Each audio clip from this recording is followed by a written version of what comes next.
So let's conclude with a short summary and outlook. In this lecture, we started by having a look at what the classical economists like Smith, Ricardo, and Marx said about capitalist dynamics. They weren't really considering economic growth as a central subject of their study, but they were concerned more with societal dynamics as a whole.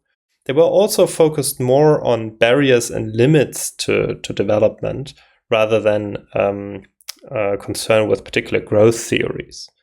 Marx, Ricardo, looking at these barriers that they consider to be rather exogenous ones that need to be overcome. Marx with his focus on internal contradictions in capitalism. Then modern growth theory, different in flavor. Modern growth theory has much depth for the so-called Solar Swan model. That model was really catalyst for everything that was about to come. It was a model that showed that stable growth is feasible. It was consistent with the idea that self-correcting markets can work. It was thereby a direct response to the Herod-Domar model that was much more influenced by the turbulent economic times before that and successes of socialism.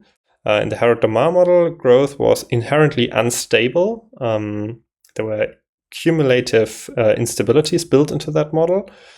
The Solar Swan model was a model with a clear and stable equilibrium, something Herod-Domar didn't have. Still, the work of Solow continued. He was also doing his work on growth accounting. And here he showed that it was mainly technical change that is actually responsible for growth, at least in the United States in this time. But modern growth accounting exercises show that the same holds rather universally. And this idea that it's mainly technical change, not capital accumulation or population growth, that is driving economic growth, has sparked the idea of endogenous growth theory. So growth theory that is mainly focused on explaining the dynamics of technical change. And it does, trying so until today. I would now like to take a bird's eye view on what we looked so far and look a little bit at what this focus on growth theory actually helps us to highlight and what it might also shallow when we talk about development more generally. Because here we have really focused on the dynamics of incomes, by looking at growth.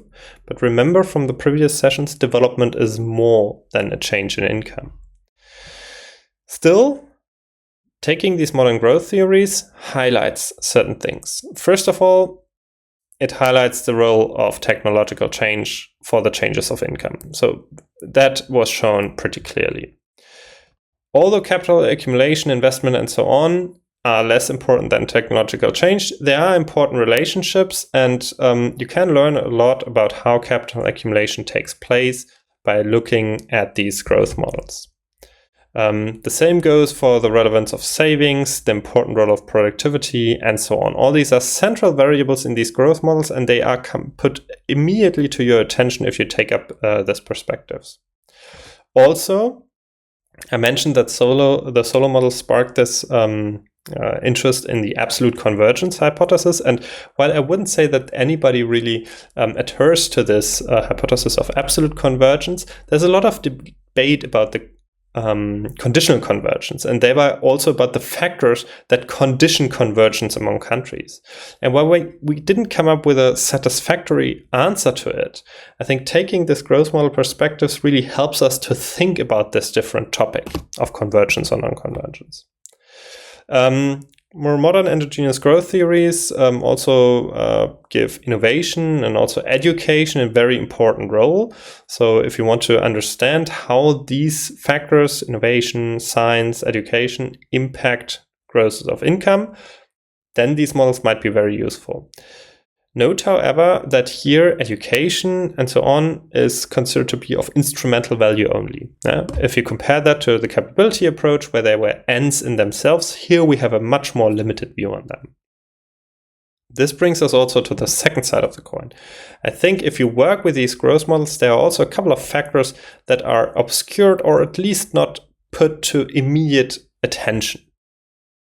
First thing is a direct mirror image to what we saw in the highlights. Yes, growth models show technological change is super important, but the mechanisms of technical change or technological change, they are not so much in there. Yeah? There's a lot of effort being spent on that, but I would still say this mainstream indigenous growth theory has been rather unsuccessful in explaining the key drivers of technological change.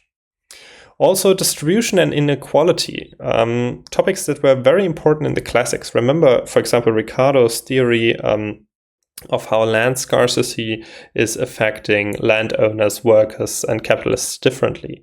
And this central idea of distribution and inequality is maybe, again, a little bit more important in really modern models, but even there, it's more of a residual.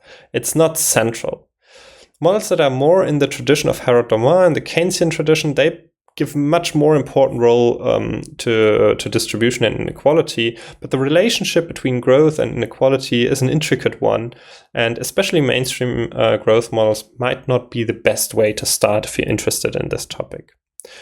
Also, this question of international power relations, historical path dependencies, aka colonialism and so on, they are not central in these growth models. These growth models often have these universalistic idea that they apply to every country in the world at each point of time. They focus on what is happening within a single country, not what happens between countries. So they are very much in the spirit of modernization theories that we discussed in the first session. If you really want to understand how the development is determined by unequal power relations or also by historical path dependencies, growth model might not be the best way to start that or to address that question. Other models might be doing a much better job at that. Also, the environment, while being part of more modern models, it's not absolutely essential. So environmental implications or limits to growth that are highlighted in ecological economics, for example, that were also highlighted by the classics, that's not so important anymore, or not so important in the modern growth models. And finally, intricate questions about the role of institutions, the sectoral compositions between agriculture, manufacturing, heterogeneity of capital, that some capital is more beneficial than others.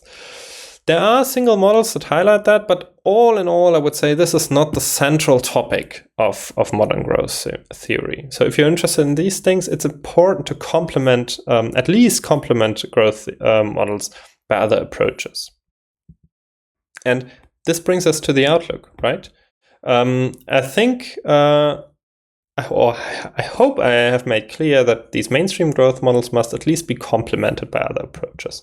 And one obvious way to address this blind spots regarding institutions is to look a little bit at institutional economics, classical institutional economics, also evolutionary economics that you will learn about in sessions 5 and 7. Here, the idea is a little bit that institutions explain technological change and global inequality and thereby help to address directly these blind spots of mainstream economic theory. If you are more concerned about the role of global power asymmetries and dependencies, then having a look at Marxist and dependency approaches might be particularly revealing. Yeah? They start with what Marx was saying about the capitalist dynamics. They start with this idea that in capitalism, development depends on, in some countries, depends on the exploitation of other countries that are then necessarily remain underdeveloped. And they have a completely different view on the whole thing. They also, at least the modern things, don't have this universalistic flavor that for example, endogenous growth models have. They also place global conflicts, imperialism, exploitation, also the unequal exchange. They present them as systemic problems and as central topics that every analysis of growth or development needs to put at center stage. So it is really basically impossible to overlook these questions. If you focus on growth models, you could overlook them or go without them. In session 8, we will also look at ecological economics and the idea of degrowth, something that posits a systematic relationship between growth and environmental problems, and thereby calls into question more fundamentally whether growth or technical change is actually something beneficial. They partly reframe it as a problem that needs to be solved rather as being a solution itself. So I hope that this session was successful by, on the one hand, showing you what you can learn by taking this growth model perspective, what interesting questions are sparked by it, but also how you need to complement this view by other perspectives in order to get a bigger picture on growth, but most importantly, a bigger picture on development.